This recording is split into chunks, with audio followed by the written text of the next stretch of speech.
जैसी औलाद होने से तो अच्छा है कि औलाद ही ना हो। आज तेरी वजह से किसी को भी मुंह दिखलाने लायक नहीं रहे हम। अरे कल तक पूछते थे लोग मुझे, मानते थे मुझे, और तेरी एक हरकत के कारण सारा नाम, मेरी सारी इज्जत एक झटके में खत्म। और ये सब इसकी वजह से, सब इसकी वजह से हुआ है, इसकी वजह से। मामा प्लीज मत रो मामा, प्लीज। रोए नहीं तो क्या करे? तूने हमें किसी लायक छोड़ा है? मैं सच कह रही हूँ, इन सब में मेरा कोई दोष नहीं है। बस अनन्या, बस हो गया। अब मुझे कुछ नहीं सुनना। परसों हम हॉस्पिटल जाएंगे और भगवान ने चाहा तो किसी को कुछ खबर हुए बिना सारा काम हो जाएगा। अब यहाँ खड़ी खड़ी मेरा मुंह क्या ताक रही है? जा अपने कमरे में, और जब तक मैं ना कहूं कमरे से बाहर एक कदम भी नहीं रखना। क्या हो गया?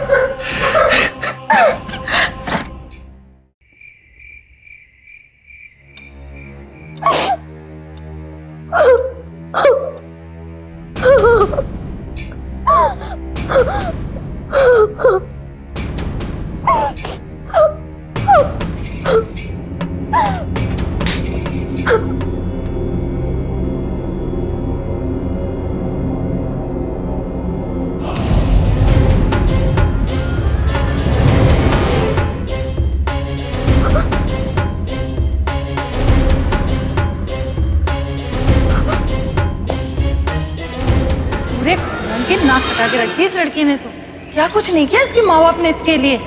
सारे दिन लड़कों के साथ भटकना, मस्ती करना, और तो और देर रात तक घर से बाहर रहना। खानदान की इज्जत का तो कोई ख्याल ही नहीं है इसे। अरे भगवान का लाख लाख शुक्र है कि हमारी बेटी ऐसी नहीं निकली।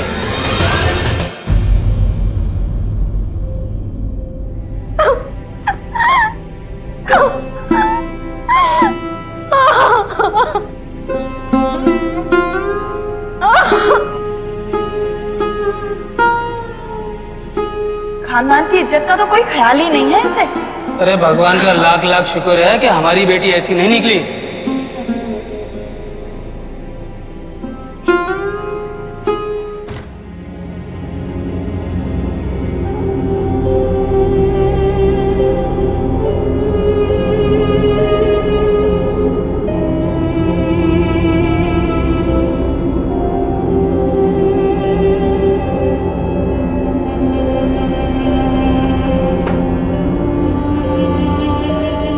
पूरे खानदान की नाक कटा के रख दी इस लड़की ने। तो क्या कुछ नहीं किया इसके माँ बाप ने इसके लिए?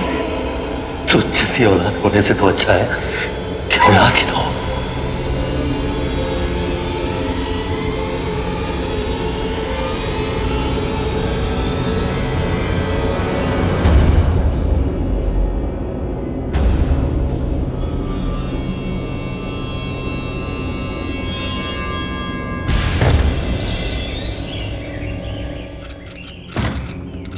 लो, हमारी आंखों की नींद हराम करके खुद चैन से सो रही है महारानी।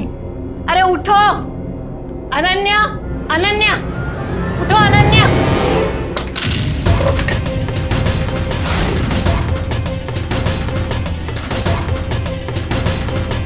अनन्या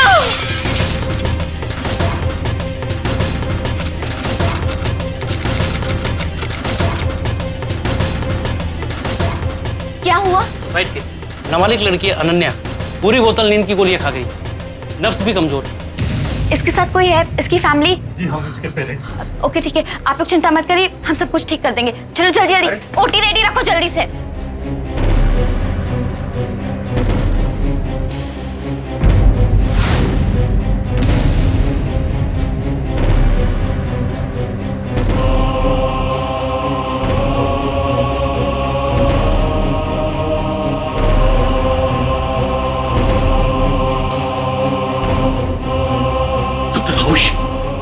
अभी उसकी तबीयत थोड़ी ठीक नहीं है, मगर आप लोग कुछ देर बाद मिल सकते हैं। प्रेगनेंसी की वजह से काफी सारा खून बाहर, बड़ी मुश्किल से हमने अबॉर्शन किया है। और ये इंस्पेक्टर प्रशांत है, स्टेटमेंट लेने के लिए आए हैं। आपकी बेटी अनन्या ने खुदकुशी करने की कोशिश की है, आखिर ऐसा क्या हो गया उसके साथ? जो उसने इतना बड़ा कदम उठाने की सोची। देखिए, हमारी बेटी एक बहुत अच्छी लड़की है, वो पढ़ने में भी बहुत अच्छी है, सब कुछ ठीक है। बस एक गलती हो गई उससे, उसकी वजह से सारी परेशानी हुई है। अब अगर ये केस बनेगा तो और भी मुश्किलें खड़ी हो जाएंगी, पूरी दुनिया बातें बनाएगी और हम लोग। देखिए, इस समय आपको दुनिया की नहीं अपनी बेटी की फिक्र होनी चाहिए। आपकी बेटी अनन्या अभी नाबालिग है। मैं खुद नहीं चाहता हूं कि खामखाम से और परेशानी झेलनी पड़े, लेकिन प्लीज आप लोग उसका ध्यान रखिए। Thank you inspector.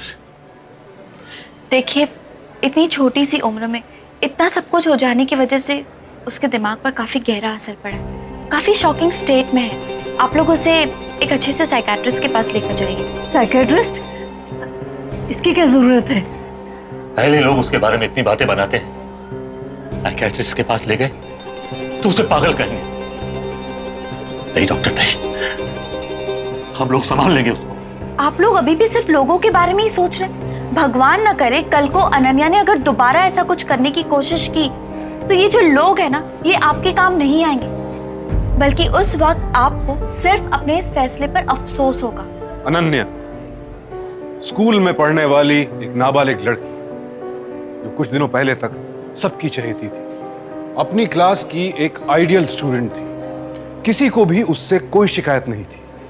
फिर अचानक एक दिन वो अपने माँ बाप सहित सबकी नफरत का शिकार बन गई, यहां तक कि उसने अपनी जान लेने की कोशिश की। इतनी छोटी सी उम्र में आत्महत्या की कोशिश। रजिस्ट्रार जनरल ऑफ इंडिया के पहले नेशनल सर्वे के मुताबिक सन 2010 में आत्महत्या के तकरीबन 1,87,000 मामले सामने आए। और ज्यादा चौंकाने वाली बात यह है कि इनमें ज्यादातर लोग पढ़े लिखे और जवान उम्र के थे। आंकड़े बताते हैं कि 15 से 29 साल के बीच की आयु के लोगों में से 40% पुरुष और 56% महिलाएं या तो खुदकुशी के जरिए अपनी जान दे देते हैं या खुदकुशी की कोशिश करते हैं। दुर्भाग्यवश अनन्या भी आज इन्हीं आंकड़ों का हिस्सा बन गई थी। लेकिन अनन्या की इस कोशिश के पीछे आखिर वजह क्या थी? ऐसा क्या कर दिया था अनन्या ने जो उसके और उसके माता पिता के लिए जी का जंजाल बन गया था? अनन्या, कैसा लग रहा है अभी?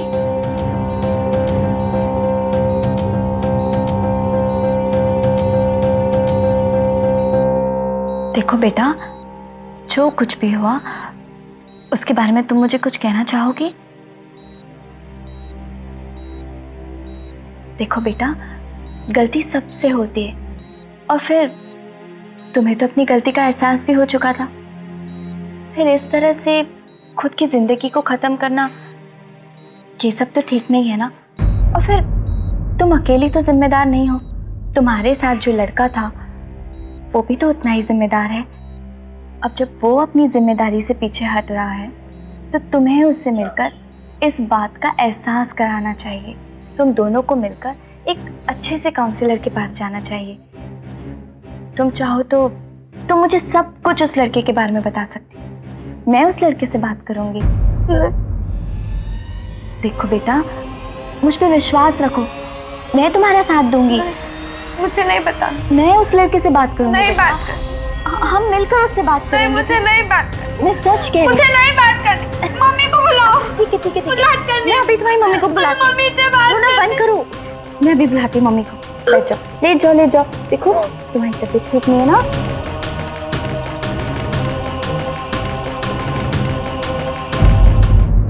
थैंक्स आशिमा, मुझे लगा था कि तुम अपनी ऑर्गेनाइजेशन में इतनी बिजी होगी कि तुम इतनी जल्दी आ ही नहीं पाओगे, लेकिन फिर भी मैंने सोचा कि मैं तुम्हें कॉल करके देख ही लेती हूँ। पता नहीं मुझे ऐसे क्यों लगा कि मुझे तुम्हें उस लड़की से जरूर मिलाना चाहिए। पर ऐसा क्या हुआ है उसके साथ? प्रेग्नेंट। माँ बाप की वही पुरानी सोच, लोग क्या कहेंगे, दुनिया क्या सोचेगी। टिपिकल कंजर्वेटिव सोच, अपनों से ज्यादा दुनिया की परवाह। वही, इसीलिए अपनी बच्चे की हालत को समझने के बजाय उन्होंने इस बात को दबाना ज्यादा जरूरी समझा। वो बच्ची बेचारी अंदर ही अंदर इतनी परेशान हो गई होगी कि उसने खुदकुशी करने की कोशिश की। वैसे तुमने उस लड़की से बात करने की कोशिश की? हाँ, कल बात करने की कोशिश की थी, पर वो इतनी डरी हुई है कि वो सीधा रोने लगी। आशिमा, मुझे लगता है कि सिर्फ तुम उससे बात करके पता लगा सकती हो कि आखिर उसके दिमाग में चल क्या रहा है। कभी सोचा नहीं था तेरी वजह से ये दिन भी देखना पड़ेगा जिंदगी में। शांति मिली तुझे या अभी कोई कसर बाकी है?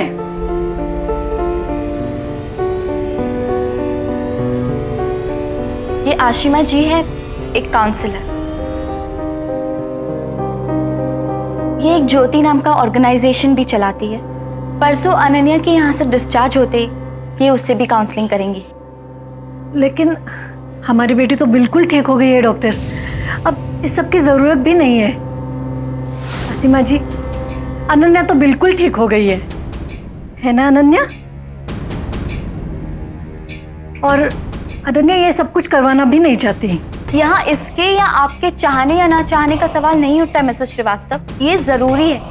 और अगर इसमें किसी ने भी दखलंदाजी करने की कोशिश की तो मुझे मजबूरन पुलिस को इन्फॉर्म करना पड़ेगा।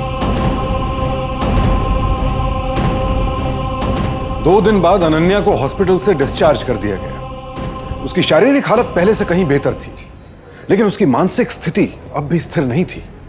इतनी कम उम्र में इतनी बड़ी तकलीफ से गुजरने के कारण वो अब भी सदमे में थी। कोई नहीं जानता था कि अंदर ही अंदर अनन्या पर क्या गुजर रही थी। और ऊपर से उसके माता पिता साइकाइट्रिस्ट की मदद लेने से भी सकुचा रहे थे। क्यों? क्योंकि हमारे देश में ये एक आम धारणा है कि अगर कोई व्यक्ति किसी साइकाइट्रिस्ट के पास जाता है या फिर किसी से काउंसलिंग लेता है तो वो पागल है। ये एक बेहद ही गलत सोच एक जरूरतमंद इंसान को और ज्यादा तकलीफ की तरफ धकेल देती है। ये एक बहुत बड़ी गलतफहमी है जिसका दूर होना बेहद जरूरी है। दुनिया के हर कोने में लोग छोटी से छोटी परेशानी से निपटने के लिए भी काउंसलिंग का सहारा लेते हैं। तो फिर हम इसे धब्बे की तरह क्यों देखते हैं? हमें समझना होगा कि कभी कभी किसी सुलझे हुए इंसान से बात करने से या फिर अपने अंदर की बातें किसी से सिर्फ कह देने भर से हमारी परेशानी काफी हद तक सुलझ जाती है। डॉक्टर रोमा जानती थी कि अनन्या को भी इस वक्त ऐसी ही मदद की जरूरत है, और अगर उन्होंने दबाव न डाला होता तो अनन्या को यह काउंसलिंग शायद कभी न मिल पाती। देखो अनन्या, घबराने की कोई जरूरत नहीं है, ठीक है? अच्छा मुझे ये बताओ, तुम्हारे स्कूल के बारे में मुझे कुछ बताओ। तुम्हारे फेवरेट सब्जेक्ट्स, तुम्हारे टीचर्स, तुम्हारी हॉबीज। हम ये बात करने वाले हैं।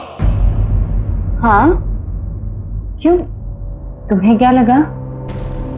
मुझे लगा कि आप मुझसे मेरे साथ जो हुआ उसके बारे में। हाँ, हम वो सभी बातें करेंगे, लेकिन उसके पहले हम अच्छे दोस्त बन जाए। मैं तुम्हें अपने बारे में सारी बातें बताती हूँ, तुम मुझे अपने बारे में कुछ बताओ, और फिर जैसे एक दोस्त दूसरे दोस्त पर विश्वास करता है वैसे ही मैं तुम पे और तुम मुझ पे विश्वास करो, ठीक है? तो अब तुम्हें डिसाइड करना है, तुम मुझे अपना दोस्त बनाओगी?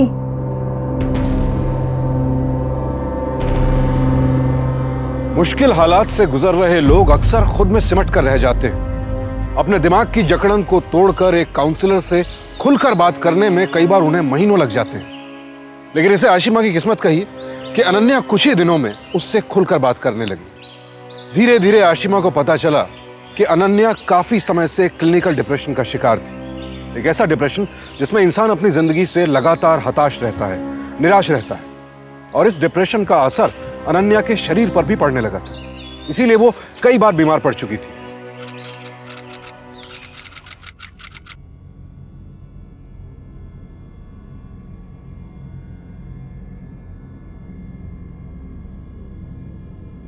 जानती हो अनन्या, जब हम किसी से सच्चा प्यार करते हैं और उसी इंसान के साथ हमारी शादी हो जाती है और फिर बच्चे हो जाते हैं, तो वो एक औरत के लिए उसके ज़िंदगी का सबसे खूबसूरत एक्सपीरियंस होता है। लेकिन कभी कभी हम जल्दबाजी कर जाते हैं, जैसे तुमने की। लेकिन अनन्या, ये सिर्फ एक गलती है, कोई गुनाह नहीं। और अपनी एक गलती के लिए अपने आप को इतनी बड़ी सजा देना उससे भी ज़्यादा गलत है। डॉक्टर रोमा बता रही थी तुम उस लड़के को इस बारे में कुछ नहीं बताना चाहती। मैं तुमसे कोई ज़बरदस्ती नहीं करूँगी, लेकिन तुम्हें नहीं लगता है तुम्हें उसे इस बारे में बताना चाहिए, उसे अपनी जिम्मेदारी समझनी चाहिए। अगर तुम चाहो तो मैं उससे बात कर सकती हूँ।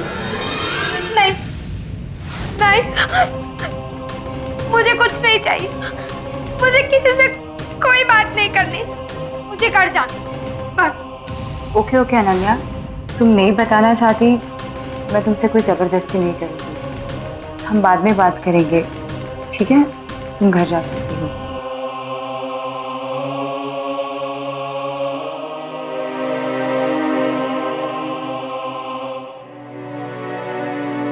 रोमा, मैं तुमसे मिलना चाहती हूँ अभी।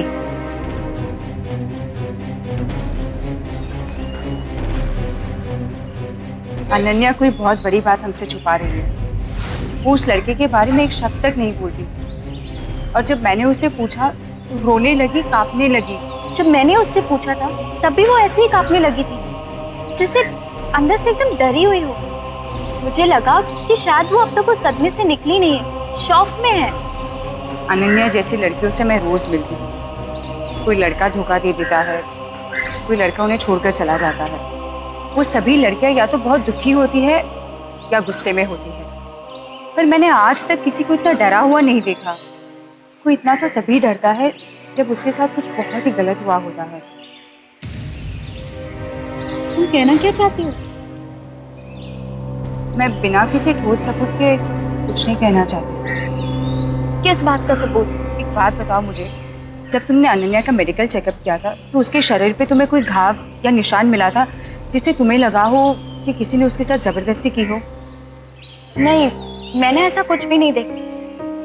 और फिर ये एक अबॉर्शन केस था, इसलिए मेरा ध्यान उस तरफ गया ही नहीं। लेकिन अब हमें ध्यान देना होगा। हो सकता है कि अनन्या के साथ किसी ने जोर जबरदस्ती की हो। फिर तो हमें एक और टेस्ट करना पड़ेगा।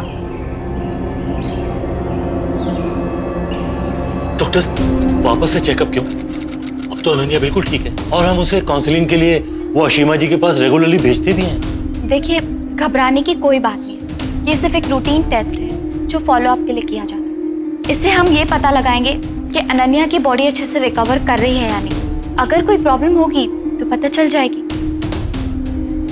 आओ अनन्या, चलो।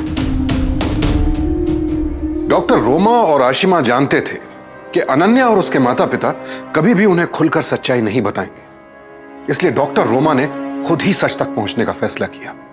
उन्होंने अनन्या का थॉरो चेकअप करवाया, यह जानने के लिए कि कहीं उसके शरीर पर यौन हिंसा के निशान तो नहीं है। और जिस बात का उन्हें डर था वही हुआ। अनन्या की बॉडी पर मिले ये घाव देखकर तो यही लगता है कि उस पर डेफिनेटली असॉल्ट हुआ है, किसी ने जबरदस्ती की है। हम और टेस्ट भी कर रहे हैं, लेकिन इस बात को इतने दिन हो चुके हैं कि अब किसी भी चीज को मेडिकली प्रूफ करना बहुत मुश्किल है। अनन्या कुछ बताएगी नहीं और उसके माँ बाप वो तो कुछ भी नहीं बताएंगे। फिर और कौन बता सकता है? उसके दोस्त, शायद उसके दोस्त कुछ बता सके। मेरा मतलब है, इस उम्र में बच्चे अपनी सारी बातें अपने दोस्तों को ही बताते हैं। लेकिन हम तो उसके दोस्तों को जानते तक नहीं, कौन है, कहाँ है। मैं जानती हूँ, अनन्या ने मुझे उसके स्कूल के बारे में बताया था। मैं वहां जाकर उसके दोस्तों से मिलती हूँ, तब तक तुम बाकी के टेस्ट करती रहो, ठीक है? ठीक है। दरअसल मैं आपको और आपकी ऑर्गेनाइजेशन ज्योति को अच्छी तरह से जानती हूँ, सिर्फ इसलिए, वरना मैं अपने स्कूल में इस तरह की किसी को परमिशन नहीं देती। Thank you so much ma'am. हालांकि मुझे नहीं लगता है कि इससे आपको कुछ पता चल पाएगा, क्योंकि अनन्या भी पिछले कुछ दिनों से स्कूल ही नहीं आ रही है। और हमने भी सुना है कि जब से अनन्या बुरी संगत में पड़ गई, उसके दोस्तों ने उससे बात तक करना छोड़ दी है। मैम, मैं खुद भी एक बार कोशिश करना चाहती हूँ और हो सकता है कि मुझे कोई इन्फॉर्मेशन मिल जाए। ठीक है, जैसी आपकी मर्जी।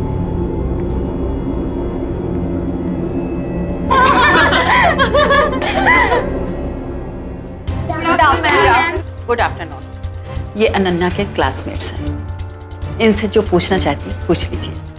हाय, मेरा नाम आशिमा है। मैं आप लोगों से कुछ पूछना चाहती हूँ अनन्या के बारे में। वो अब स्कूल नहीं आती? और अब आएगी भी तो हमें क्या, अब वो हमारी दोस्त नहीं है और हमें उसकी जैसी लड़की के साथ खेलना भी नहीं है। उसके जैसी लड़की मतलब जिनके बॉयफ्रेंड्स है और जो बिगड़ी हुई है। हमारे मम्मी पापा ने हमें मना किया है कि उसके साथ बात तक नहीं करनी। और अब हमारा मन भी नहीं करता उससे बात करने का।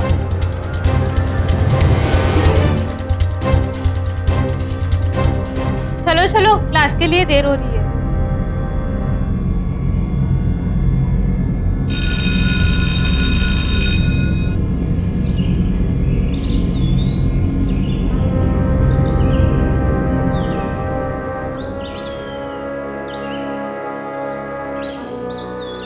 रुको सीमा,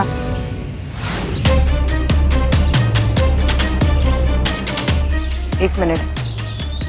तुम अनन्या के बारे में कुछ बताना चाहती हो? देखो सीमा, मैं तुम्हारे साथ ज़बरदस्ती नहीं कर सकती, लेकिन एक बात मैं तुम्हें बताना चाहती हूँ कि तुम्हारी फ्रेंड अनन्या ने खुदकुशी करने की कोशिश की थी, और वो भी किसी और की वजह से।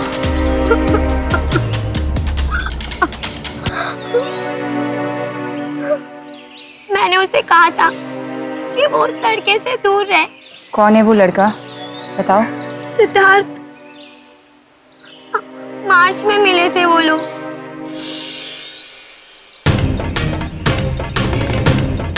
अनन्या, चल ना, अब घर चलते हैं। मुझे नहीं जाना घर तेरे साथ, तू चली जा। मुझे सेट छोड़ देगा, है ना? खुश बेबी। मुझे लगा वो उसका नया नया बॉयफ्रेंड है, इसीलिए वो मुझसे इस तरह से बिहेव कर रही है। लेकिन धीरे धीरे तो उसकी रूडनेस और भी बढ़ती गई।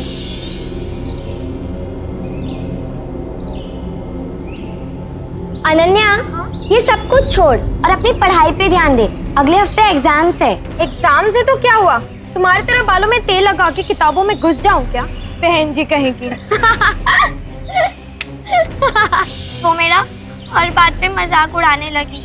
हम दोनों एक दूसरे को 10 साल से जानते। मेरी बेस्ट फ्रेंड थी वो। लेकिन फिर मैंने भी डिसाइड कर दिया कि अगर उसे मेरी जरूरत नहीं तो मैं उससे क्यों बात करूं। और फिर एक दिन सीमा, सीमा सुन ना, सुन। माँ प्लीज, प्लीज मुझे तेरी मदद की बहुत जरूरत है। क्यों? अब तुझे इस बहन जी की हेल्प की क्या जरूरत पड़ गई? जाकर सिद्धार्थ से मदद मांग। प्लीज हेल्प कर दे। Really sorry. गेट लॉस्ट यार, मुझे तुझसे बात नहीं करनी है। उस दिन के बाद से मैंने उसे जब भी देखा वो परेशान थी, एकदम डरी हुई। मुझे लगा कुछ तो प्रॉब्लम है, लेकिन मुझे इतना गुस्सा आया कि मेरा मन ही नहीं हुआ उससे बात करूं। अगर बात करती तो उसके साथ ये सब कुछ नहीं होता। ऐसा क्या हुआ था उसके साथ, बताओ। लोग तरह तरह की बातें करते थे। कहते थे कि उसके काफी सारे बॉयफ्रेंड्स के साथ अफेयर थे, कभी किसी के साथ तो कभी किसी और के साथ। कहते थे इसीलिए वो प्रेग्नेंट हो गई।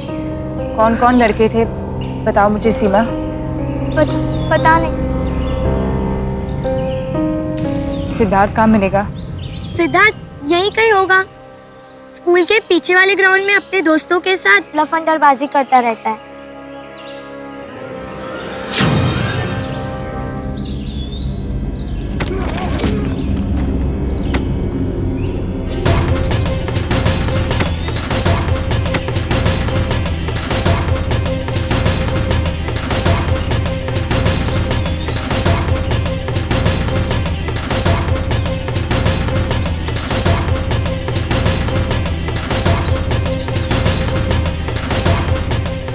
सिद्धार्थ,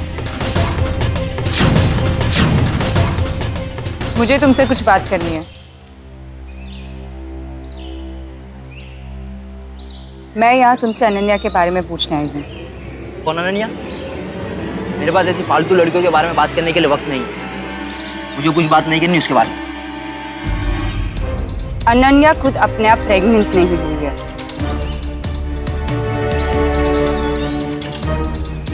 और बात उसके सिर्फ प्रेग्नेंट होने की नहीं, उसके साथ कुछ बहुत बुरा हुआ है और उसके लिए सिर्फ अनन्या जिम्मेदार नहीं है। कोई और भी है जो जिम्मेदार है।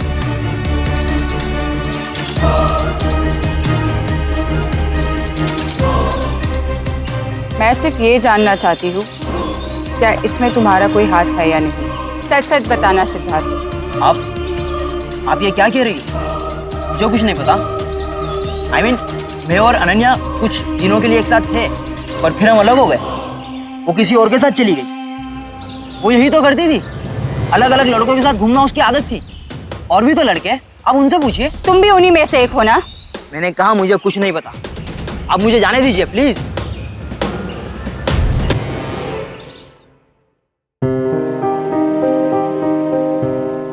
अनन्या, आज मैं सिद्धार्थ से मिली और एक बात मैं तुम्हें बता दूं कि उसके जितना डरपोक और बेकार लड़का मैंने अपनी जिंदगी में नहीं देखा। अगर तुम उसकी वजह से अपने आप को इतनी बड़ी प्रॉब्लम में डाल रही हो ना, तो बहुत ही गलत कर रही हो। अनन्या, घबराने की कोई जरूरत नहीं है। एक बार मुझे बता दो कि तुम्हारे साथ क्या हुआ था, फिर देखो सब कुछ ठीक हो जाएगा। आप यहाँ क्या कर रही है? देखिए, मैं सिर्फ सच जानने की कोशिश कर रही हूँ और मेरे इतने समझ में आ गया है कि जब तक आप लोग अनन्या का साथ नहीं देंगे, ये अपना मुंह नहीं खोलेंगे। प्लीज आप लोग इससे कहिए कि मुझे बताए कि बात क्या है आखिर। क्या बताएं मैडम, और क्या बात करें? लोग पहले इसके बारे में इतना कुछ बोल चुके हैं कि अब कुछ भी कहने सुनने की हमारी हिम्मत खत्म हो चुकी है। लेकिन अगर आप लोग हिम्मत नहीं रखेंगे तो ये बेचारी बच्ची तो। सीमा दीदी, मैं आपको बताना चाहती थी। अनन्या, मैंने कहा था ना, जब तक मैं ना कहूं कमरे से बाहर नहीं आना। तो कमरे से बाहर कैसे आ गई? चली जा अपने कमरे में।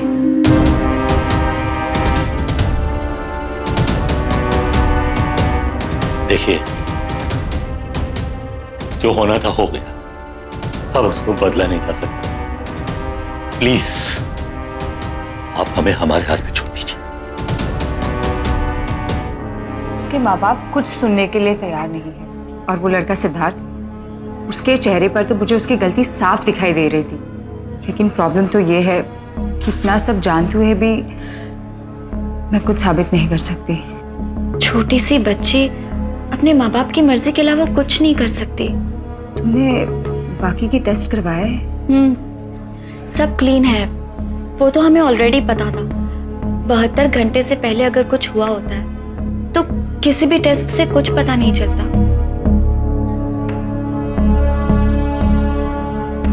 समझ में नहीं आ रहा है कि क्या करे।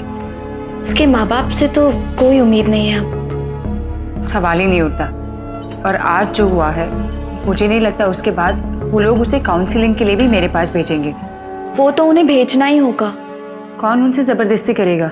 पुलिस। मैं इंस्पेक्टर प्रशांत से बात कर लूंगी। तुम बस सिर्फ इतनी कोशिश करना कि अनन्या तुमसे खुलकर बात करे। अनन्या, जब तक तुम मुझे बताओगी नहीं, मैं तुम्हारी मदद कैसे करूंगी? मैं जानती हूँ तुम कल भी मुझसे कुछ कहना चाहती थी, लेकिन तुम्हारी मम्मी ने तुम्हें रोक लिया। अनन्या, प्लीज मुझे बताओ कि तुम्हारे साथ क्या हुआ है। बिना किसी डर, बेफिक्र होकर मुझे बताओ। हो सकता है कि हमारी ये आखिरी मीटिंग हो। इसके बाद कभी तुम्हें मौका भी नहीं मिलेगा कुछ कहने के लिए।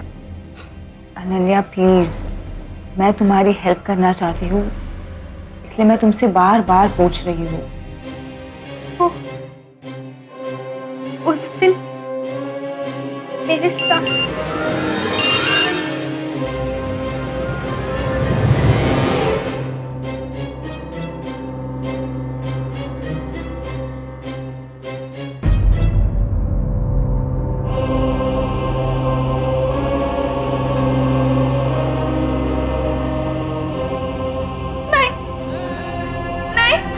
मुझे कोई बात नहीं करनी। मुझे घर जाना, मुझे बस घर जाना। अनन्या, तुम घर चली जाना, लेकिन अभी तो बैठ जाओ। आज तुम्हारा लास्ट सेशन है ना, इसलिए मैं तुम्हें कुछ देना चाहती हूँ।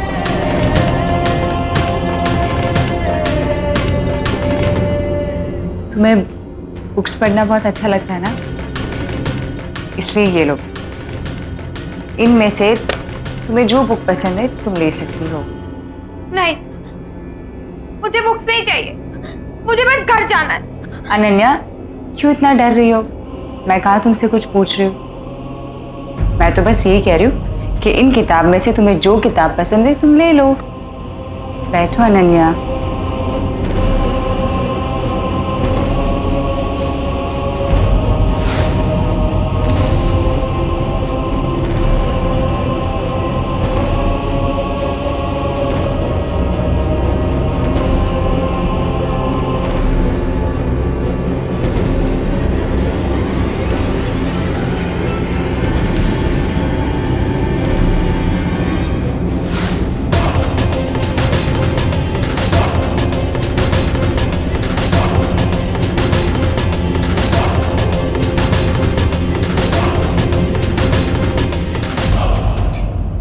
टैबलेट्स मैंने लिख दी है, घबराने की कोई जरूरत नहीं है, आप टाइम से लेते रहिएगा।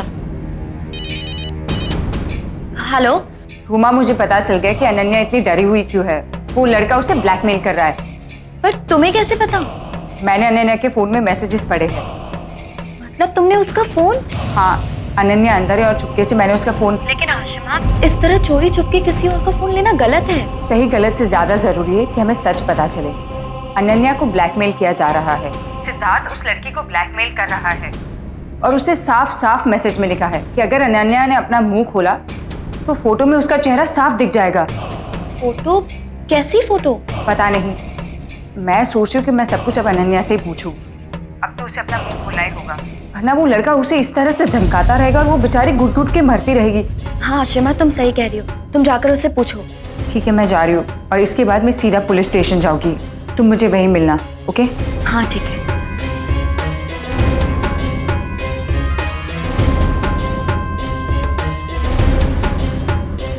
मैंने ये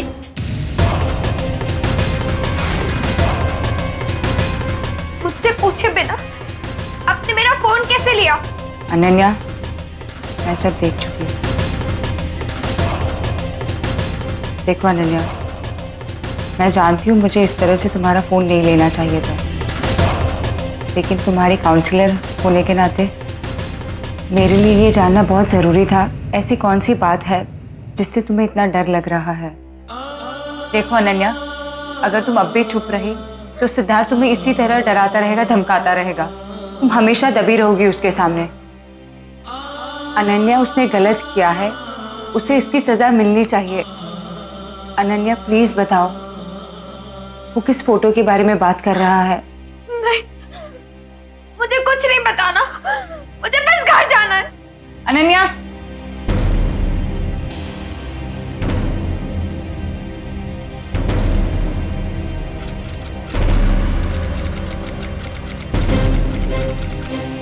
आइए आइए, बैठिए। डॉक्टर रोमा कह रही थी कि आप पुलिस को कुछ बताना चाहती। जी हाँ, बहुत ज़रूरी बात बताना चाहती हूँ मैं।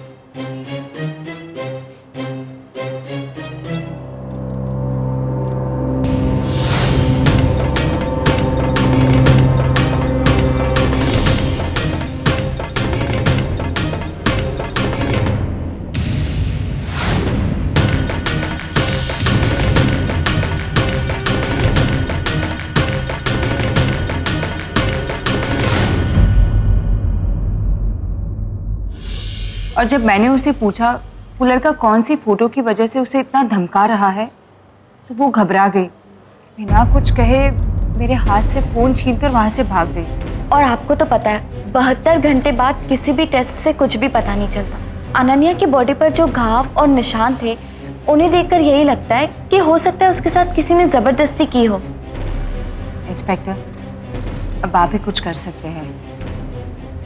देखिए, मैं इन्वेस्टिगेशन शुरू तो करवा सकता हूँ, लेकिन मुझे नहीं लगता कोई फायदा होगा, क्योंकि अनन्या कुछ कहने को तैयार नहीं है। उसके माँ बाप का कोई सपोर्ट नहीं है, ऊपर से दोनों नाबालिग, और बिना किसी ठोस सबूत के उसके खिलाफ अरेस्ट वारंट निकालना बहुत मुश्किल है। क्या हुआ आशिमा जी? एक तरीका है इंस्पेक्टर, मैं नहीं जानती इससे काम होगा या नहीं, लेकिन अगर हम किसी तरह से अनन्या का कंप्यूटर हमारी कस्टडी में ले सके तो मेरा मतलब है हमें उससे कोई सबूत मिल सकता है, कोई ईमेल, कोई वीडियोस, कोई फोटो। देखिए, बिना किसी वैलिड रीजन के किसी का कंप्यूटर कस्टडी में लेना बहुत मुश्किल है। लेकिन अगर डॉक्टर रोमा आपको रिटर्न प्रूफ दे कि रेप होने के चांसेस है, तब इस बिना पर तो हम उसका कंप्यूटर कस्टडी में ले ही सकते हैं, है ना? देखिए, ये बहुत मुश्किल है, फिर भी मैं पूरी कोशिश करूंगा।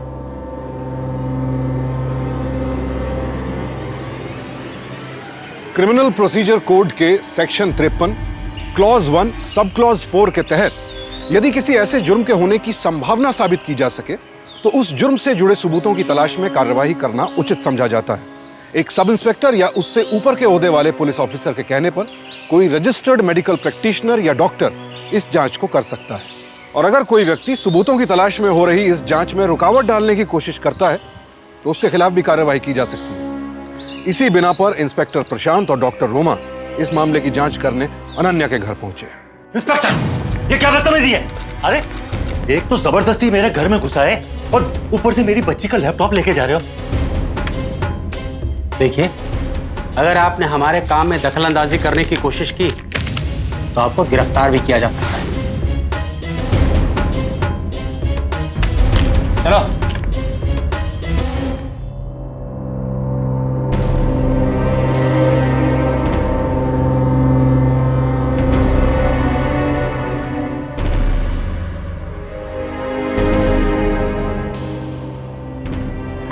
अनन्या, चिंता मत करो, सब कुछ ठीक हो जाएगा।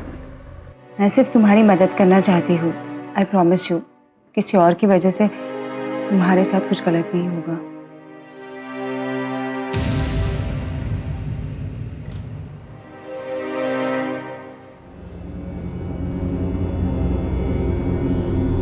ये फोल्डर पासवर्ड प्रोटेक्टेड क्यों है?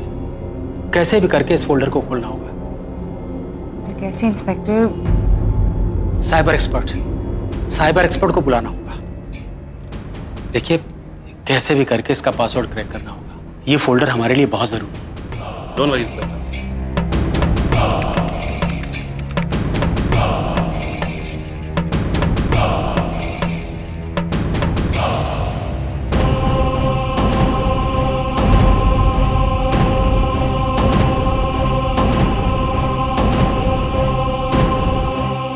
डन। मेहनत करनी पड़ी, 1 घंटा लगा, पर आपका काम हो गया। Thank you very much.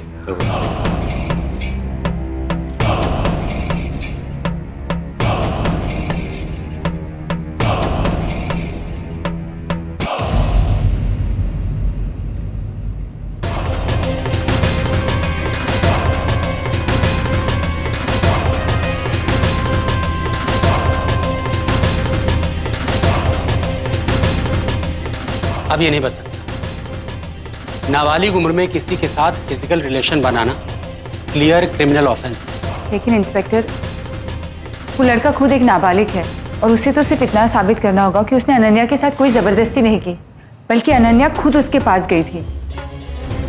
और उसके ये साबित करते ही हम कुछ नहीं कर पाएंगे।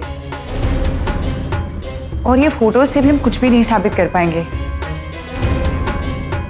अब तो बस अनन्या ही हमें बता सकती है कि असल में उसके साथ क्या हुआ था और वाकई में क्या इस लड़की ने उसके साथ कोई जबरदस्ती की थी। लेकिन वो तो कुछ बोलने को तैयार ही नहीं है ना। मैं एक आखिरी कोशिश करती हूँ उससे बात करने की। हो सकता है कि कुछ। लेकिन मुझे नहीं लगता है कि उसके माँ बाप तुम्हें उससे मिलने भी देंगे। रोमा, मेरे पास एक प्लान है।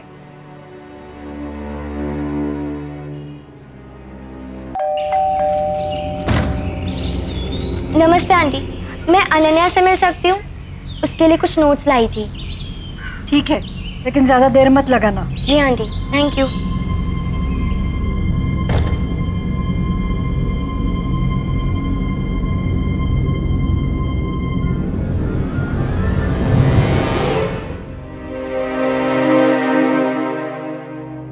कुछ मत बोल, जैसा कहती हूँ वैसा कर प्लीज।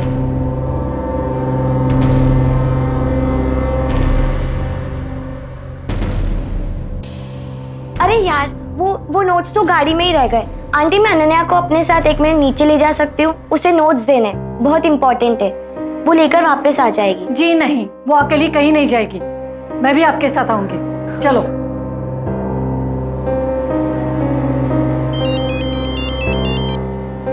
हेलो, हाँ मासी जी, 1 मिनट, तुम दोनों जाओ और अनन्या 1 मिनट में तुम वापस आ जाना।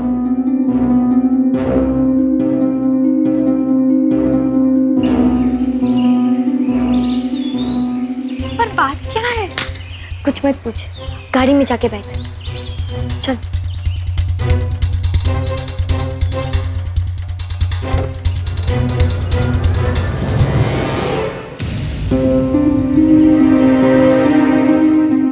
अनन्या प्लीज एक बार मेरी बात सुन लो।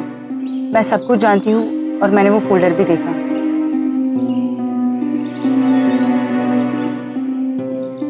अनन्या प्लीज बैठ जाओ।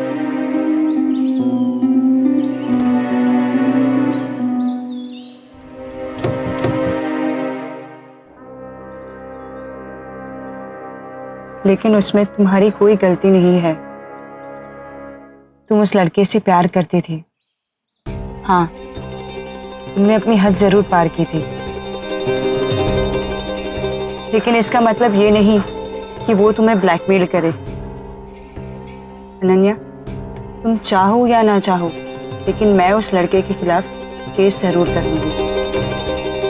लेकिन तुम्हें अपने लिए खुद को डिसाइड करना होगा। क्या तुम चाहती हो जिसने तुम्हें धोखा दिया वो यूं इस तरह से बच के निकल जाए? नहीं, आप नहीं समझते, वो सब मुझे बर्बाद कर देंगे। सबके पास मेरे फोटोज और वो वीडियो। कौन सा अनन्या, बताओ मुझे। अनन्या देखो, घबराने की कोई बात नहीं है, विश्वास करो मुझ पर। मैं हूं ना तुम्हारे साथ, कुछ नहीं होने दूंगी मैं तुम्हें। बताओ मुझे, तुम किन सब लोगों की बात कर रही हो? पिछले साल स्पोर्ट्स प्रैक्टिस के दौरान मैं सेट से मिली। हम दोनों एक दूसरे से प्यार करने लगे। ये शायद मुझे ही ऐसा लगता था। मैं तुम्हारे बिना नहीं रह सकती सेठ। रहने की जरूरत भी नहीं पड़ेगी बेबी। जैसे हम 18 साल के होंगे हम शादी कर लेंगे। मुझे उस पे पूरा भरोसा था आशिमा दीदी। एक बार के लिए तो मुझे डर लगा, लेकिन फिर ठीक है,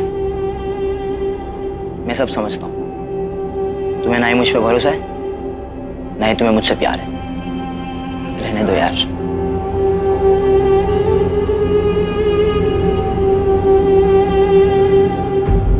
सेठ, ऐसा नहीं है।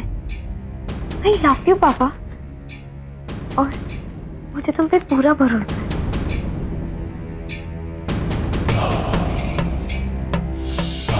इसके बाद हमने कई बार और कभी सेठ वीडियो भी रिकॉर्ड करता। सेठ ये कह के कि मैं नहीं कर रहा हूँ पापा, ताकि जब तुम मेरे साथ ना हो तब मैं तुम्हें देख सकूं। और मैंने उसे मना भी नहीं किया।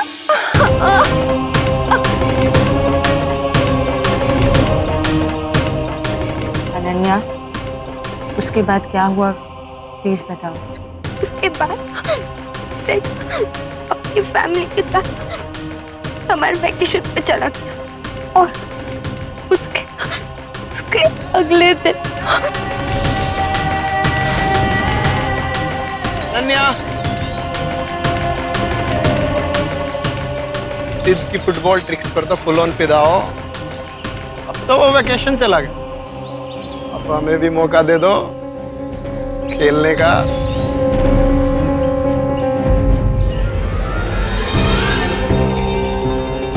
अरे इसमें इतना घबराने वाली कौन सी बात है? हमें सब पता है।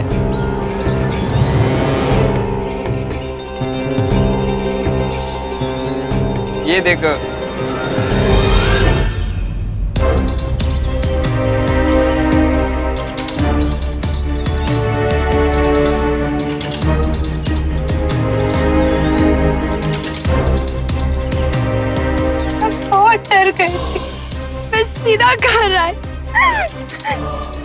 बात करने की कोशिश की, फोन किया, ईमेल किया, लेकिन उसने कहीं भी जवाब नहीं दिया। सीमा से भी बात करने की कोशिश, पर वो भी मुझसे इतना गुस्सा कि उससे भी मेरी बात नहीं सुनी। मुझे कुछ समझ में नहीं आ रहा था कि मैं क्या करूं। अरे ये किसकी फोटो है? पता नहीं। इस फोटो में ये लड़की कौन हो सकती है? जो भी होगी, कितनी शेमलेस होगी।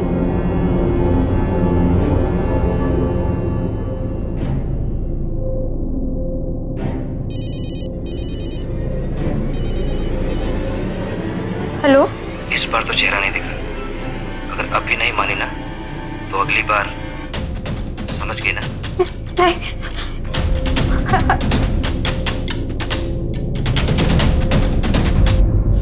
उसके बाद कि जब भी मर्जी होती वो मुझे बुलाते और उनकी मनमानी करते।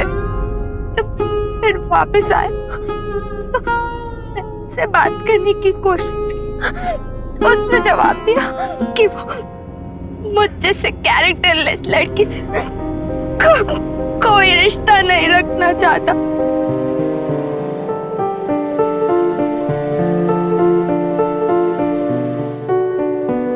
कितने लड़के थे अनन्या? 6।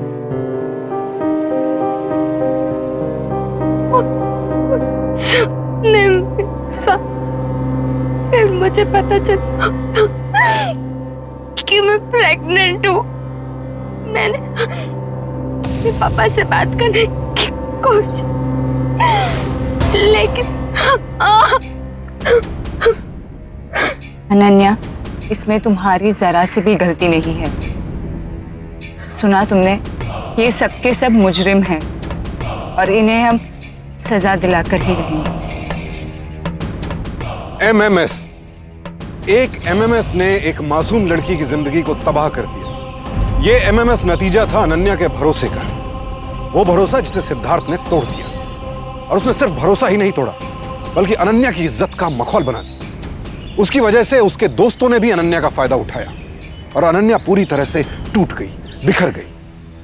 अपनी इस हालत के लिए अनन्या जिम्मेदार नहीं थी, बल्कि सिद्धार्थ और उसके दोस्त जिम्मेदार थे। गुनहगार अनन्या नहीं, गुनहगार वो लोग थे। इंस्पेक्टर साहब, ये बहुत ही सेंसिटिव मामला है। इस बेचारी पर अब तक क्या बीती है, इसका अंदाजा भी हम नहीं लगा सकते। हमें जो भी करना है बहुत ही सोच समझ के करना होगा। देखिए, आप चिंता मत कीजिए, हमारी तरफ से कोई लापरवाही नहीं होगी।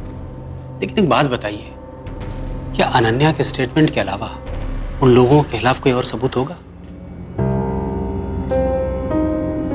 अनन्या, क्या उन लड़कों ने कभी तुम्हारी कोई फोटोज या वीडियोस ली थी?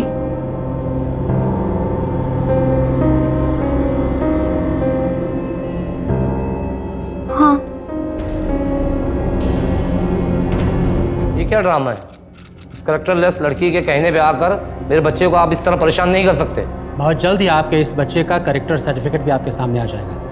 सुनो, 24 घंटे इन पर नजर रखो। जब तक इन्वेस्टिगेशन चल रही है कोई कहीं बाहर नहीं जाना चाहिए। चलो।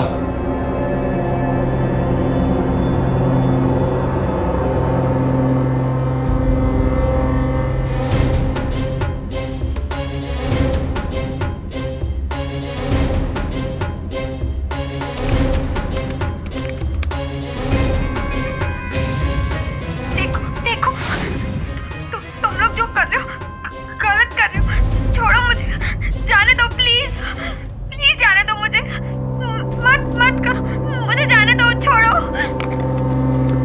अब मुझसे नहीं देखा जाता। मुझे लगता है हमारे पास काफी सबूत हैं।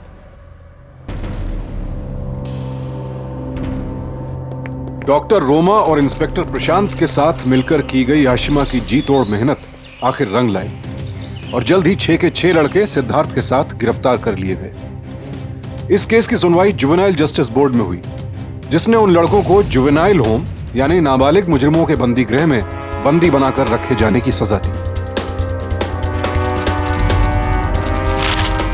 शांति मिल गई तुझे?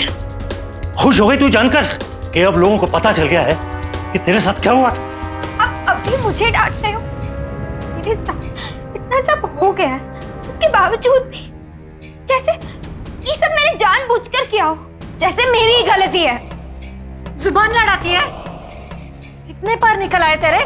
माँ बाप से जुबान लड़ेगी?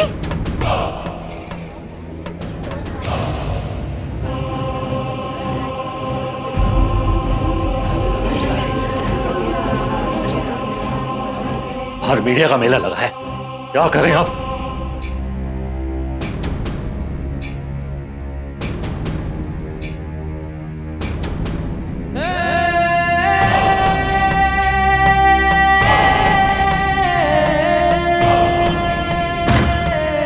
आशिमा दीदी आप? प्रेस वाले, न्यूज़ वाले, मीडिया वाले सब तुमसे बात करना चाहते हैं। तुम्हारी हिम्मत और तुम्हारी जीत पर शाबाशी देने आई है।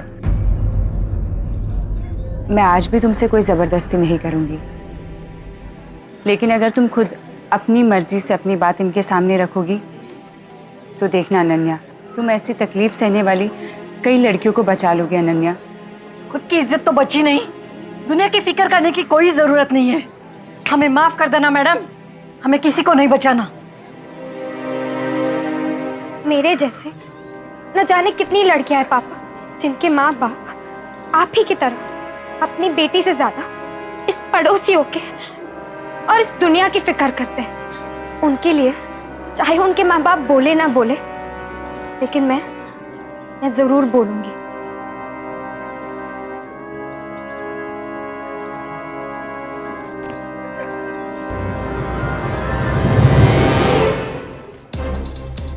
मेरा नाम अनन्या है और मुझे पता है कि मेरे जैसे और कई सारी लड़कियां ऐसी ही प्रॉब्लम में होंगी।